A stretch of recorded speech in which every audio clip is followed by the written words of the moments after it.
नमस्कार दोस्तों, AGA plus में आपका स्वागत है। तो दोस्तों, आपको तो मालूम ही है कि दुनिया के हर एक देश का कोई ना कोई एक सहयोगी देश होता है जो मुसीबत के समय उस देश की मदद करता है। जिस तरीके से 1971 के युद्ध में रशिया ने भारत की सहायता करी थी, अमेरिका और ब्रिटेन जैसे देशों ने पाकिस्तान की सहायता करी थी। आज जमाना बदल गया है। आज भारत का दोस्त रूस भी है और अमेरिका भी है।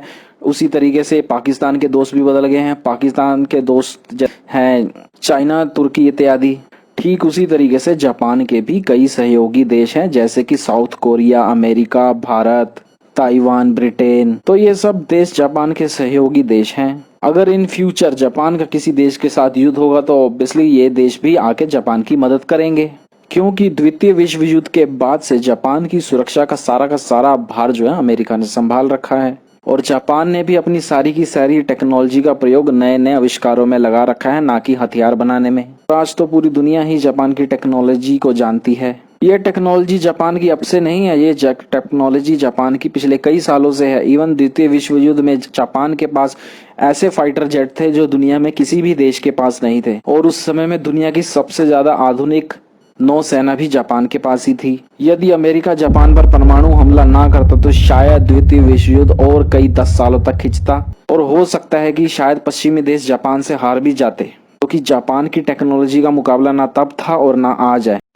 तो दोस्तों, जापान ने फैसला कर लिया है कि वो इस टेक्नोलॉजी का इस्तेमाल अब हथियार बनाने में करेगी। क्यों करेगी हथियार बनाने में? आखिर जापान ने ऐसा फैसला क्यों किया? दरअसल ऐसा फैसला जापान ने इसलिए किया है कि पिछले 10 से 15 सालों में जापान के दो पड़ोसी देश नॉर्थ कोरिया और चाइना, इनकी शक्ति इतनी ज्यादा बढ़ गई है कि यदि कल को जापान का इन देशों से युद्ध हो गया तो जापान की हार तय हो है। इसी खतरे को देखते हुए जापान ने यह फैसला किया है कि वो 6th जनरेशन का फाइटर जेट बनाएगी। जापान के रक्षा मंत्रालय ने अपनी संसद में कहा है कि वो चीन और नॉर्थ कोरिया से युद्ध की संभावना को देखते हुए अपना खुद का 6th जनरेशन का फाइटर जेट बनाएगी। तो आप में से कई लोग ये बोलेंगे कि जापान की सहायता तो अमेरिका करता है। जी हाँ, बिल्कुल करता है, अमेरिका करता है। लेकिन जब से ट्रम्प सरकार आई है तब से अमेरिका ने अपनी फॉरेन पॉलिसी में चेंजेस लाए हैं। अब वो अपने सहयोगी देशों की हेल्प तो करते हैं, लेकिन अमेरिका बदले में उनसे पैसे लेता है। इसी चीज को देखते हुए जापान को ये लगने लग गया कि कल को अगर युद्ध हुआ और सहायता के नाम पे अमेरिका उनसे पैसे मांगने लग गया तो जापान का क्या होगा।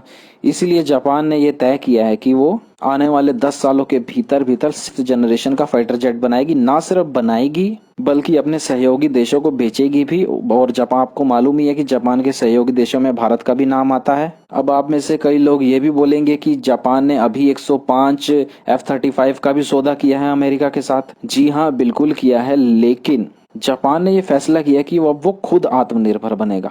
वो अब दूसरों से खरीदेगा नहीं बल्कि एक्सपोर्ट करेगा। और जापान ने यह भी दावा किया है कि जो वो 6th जनरेशन का फाइटर जेट बनाएगी वो दुनिया के सबसे तेज फाइटर MiG-31, जो कि दुनिया का सबसे फास्टेस्ट फाइटर जेट है, उससे भी 30 गुना, माफ कीजिएगा, 30% ज्यादा तेज उड़ने वाला फाइटर जेट बनाएगी। जापान ने यह ऐलान कर दिया है कि वो अपनी वायुसेना में सिर्फ 5th और 6th जनरेशन के ही एयरक्राफ्ट रखेगी।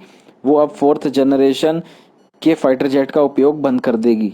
ये खबर आने के बाद चीन की सिट्टी पिट्टी गुल हो चुकी है। चीन जो पिछले कम से कम 30 सालों से लगा हुआ है एक 5th जनरेशन फाइटर जेट बनाने के चक्कर में, जो अभी तक वो बना नहीं पाया, उनसे तो अभी तक एक इंजन तक नहीं बन पाया है। जरा सोचिए, उनके पड़ोस में जापान जैसा देश जो 6th जनरेशन का फाइटर जेट बना के खड़ा हो जाएगा, उसके बाद चीन की क्या हाल होगा। ना सिर्फ चीन का बल्कि नॉर्थ कोरिया का भी क्या हाल होगा। अब भारत को इससे फायदा ही फायदा होगा। मान लीजिए भारत का जो 5th जनरेशन का जो प्रोजेक्ट है M का, वो कल को कामयाब नहीं होता है तो कम से कम भारत को जापान जैसा सहयोगी देश है जो भारत की हेल्प करेगा, बल्कि भारत को भी इस प्रोजेक्ट में शामिल करेगा। और भारत पास भी हो सकता है कि आने वाले 10 सालों में 5th जनरेशन का नहीं बल्कि 6th जनरेशन का फाइटर जेट होगा। तो दोस्तों, बड़ी मेहनत के साथ मैंने ये वीडियो बनाई है। यदि आप लोगों को ये वीडियो अच्छी लगी हो तो कृपया करके लाइक कर दीजिए, चैनल को सब्सक्राइब कर दीजिए और वीडियो को शेयर कर दीजिए। अभी के लिए फिलहाल इतना ही। लेटेस्ट डिफेंस न्यूज के लिए मेरे चैनल के साथ जुड़े रहिए। धन्यवाद। जय हिंद, जय भारत, भारत माता की जय।